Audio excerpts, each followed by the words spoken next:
Hey, what's up, everyone? Looking at the Wednesday slate tonight, we have a 6-game slate. So let's get right into it. You can drop a like down below and subscribe if you have not already. Last night we crushed it, if you remember, on the website or if you use the updated picks. So looking to keep it rolling tonight. If you want to join us, you can visit the website, dfsprocess.net, or links in description for NBA or for MLB, which is coming up in a couple months. So yeah, let's get into this video, starting off here at point guard. And also, if you want some more updates throughout the day and want to stay more up to date, you can follow me over on Twitter. It's at the DFS process over there. But starting off here at point guard, we have Harden, Lillard, and Westbrook basically at the same prices, 10-6, 10-5, 10-4. I think Harden is probably going to play tonight. He's still questionable, so we'll see. We'll get the update hopefully this afternoon. If he's in, it's a great price tag on him. He hasn't really having his ceiling games lately. His shot hasn't been falling. And also with Westbrook, just been dominating lately. It's there's only one ball to go around. So I think he's okay. I don't think he's like a must play. I don't think any of those three are must plays, just because they're priced up. And I think Westbrook might be fine just because he's been playing the best basketball compared to Harden. He hasn't been shooting threes. So all of his shots are coming right at the basket or in the mid-range. So he's been making a large percentage of them. And then Lillard went off last game. This price tag is hard for me to pay for him. Like 10-5 with McCollum back. I just don't see how I can pay this price tag for Lillard. He can easily go off like he did last game, but I would take my chances on that tonight. The guys that I am interested in are in like the 7K range. Here I'm looking at Derrick Rose 76, Ja Morant at 7,200, and I would say, like, for a value plays here, we could look at Reggie Jackson at just 4,500 or DeJounte Murray at 43. But starting off here, I'm looking at Ja Morant. He's only 7,200. It is a back-to-back for them, but they're dealing with a little bit of injuries. We'll see Crowder missed the last couple games, and also DeAnthony Melton missed last game. So if they're out again, it's just going to be a little bit of a more condensed rotation. And the Grizzlies are trying to win games. Nobody thought that was going to be the case heading into this year, but they were fighting for a playoff spot in the West, and they've been playing great basketball, coming off of a victory against the Nuggets, and now they're facing off against the Knicks in Madison Square Garden. Ja Morant's just been playing great basketball, been super consistent. He's also, just like Westbrook, hasn't really been shooting a lot of threes lately. He can make his threes, but he's just been selective with his shot, and he's been electing to go to the rack more, which is fine. It gives you those more high-quality looks, so I have no problem with Ja Morant at 7,200. At shooting guard, I like the price tag on Zach LaVine at 86. He just dominates the team in usage rate. He takes a ton of shots, 22 to 30, a lot of the times, like over 20 shots a game. And the peripherals are there sometimes. Rebounds especially can be there. I think he's okay play. It's not a great matchup against Indiana, but the price tag drop has been nice on Zach LaVine for this game. DeRozan looks like a great play once again tonight without Aldridge. And I like Derrick Rose at 76. And I would say that Dillon Brooks looks fine as well. He's just been so good. Like I mentioned, he's been getting the minutes and been super productive. He's been so hot from distance, shooting like over 50% from 3 in the month of January. Just been having an unbelievable month. And that's kind of it here at this position. If you want to punt, it's not a lot. You should take a chance on like Patty Mills. Going to get some minutes here. The Spurs do have a plethora of just bench guys that they can give a lot of minutes to. So basically, Pop goes with whoever has a hot hand.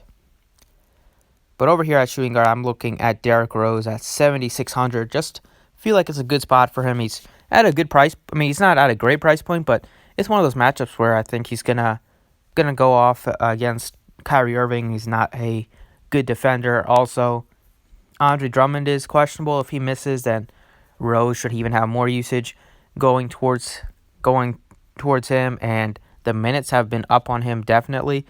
So I think that at this price point, he can get you, like, he's been on a tear of scoring 20-plus points and been super consistent.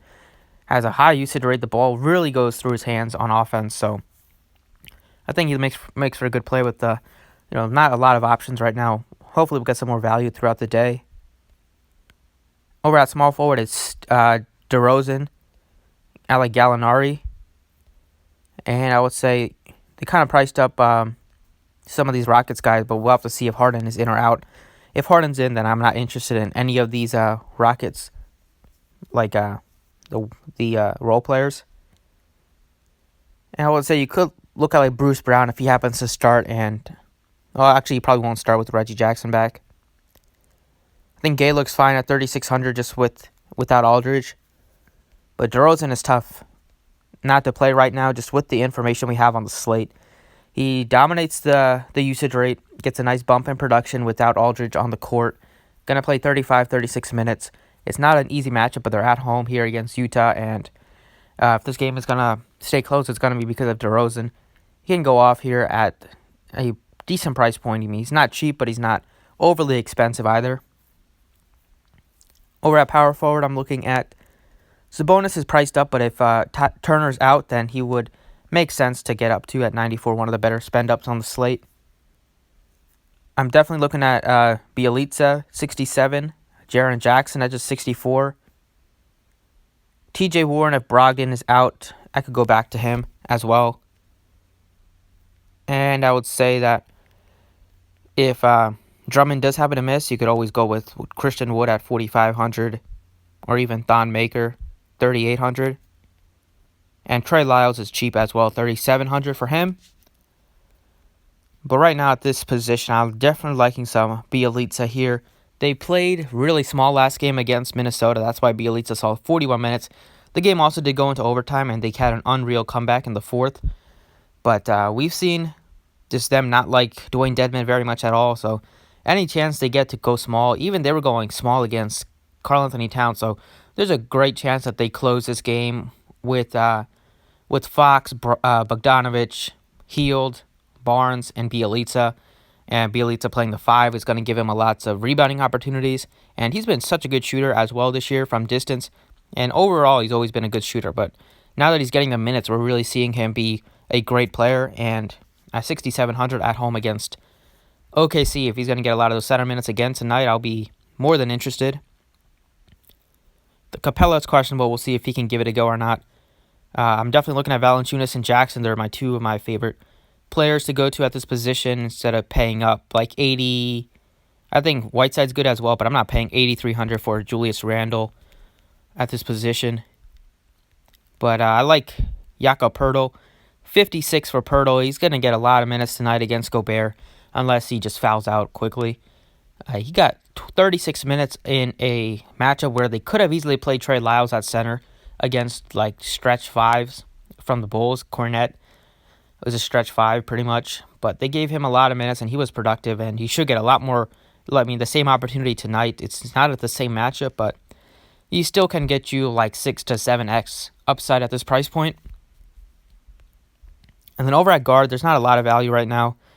I think like DeJounte Murray looks good at 43, and I think Reggie Jackson is a fine play tonight. He only had 24 fantasy points last game, but I'm still looking at the minutes going up, so got up to 25 minutes, the most he's played.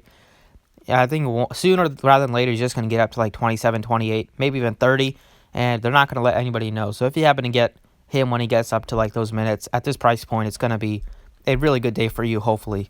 Just because he's been good per minute wise. Whenever he's out there on the court, he loves to shoot 14 shots in 25 minutes, just like Derrick Rose.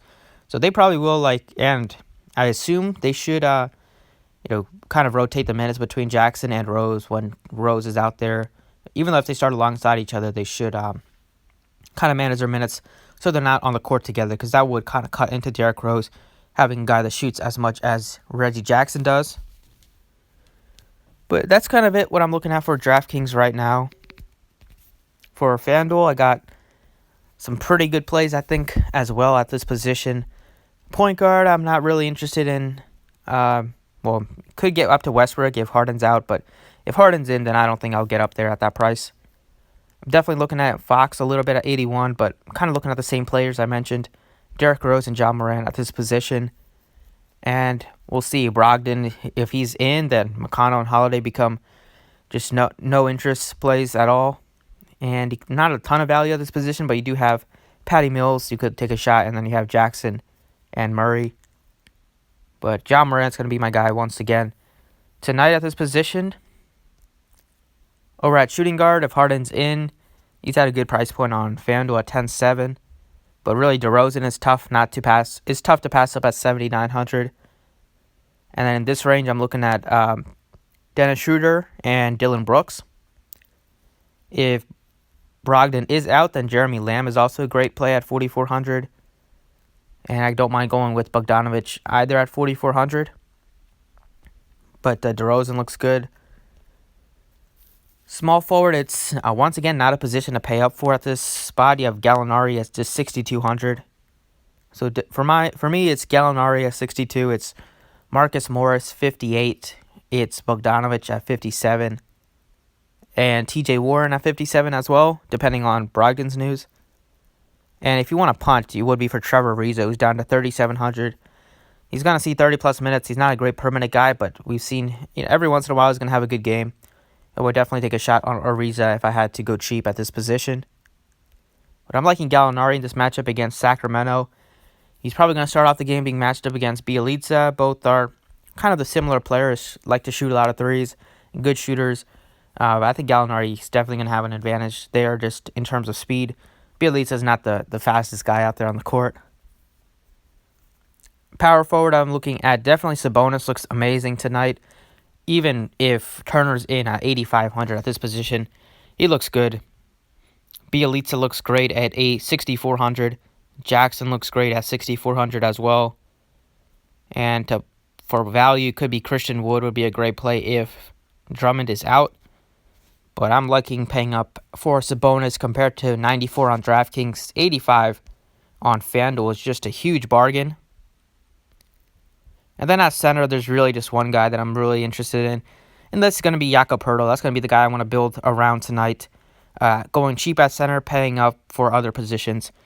If I did have to play another guy center, it would be Valanciunas. 6,500 is just a really good price point for him against a Knicks team that he's going to get the minutes if he's not in crazy foul trouble. So he's the other guy that I have interest in on the slate. So that's it. Thanks for watching. I appreciate it. Drop a like if you enjoyed. You can check out the website, dfsprocess.net, to join, and good luck tonight.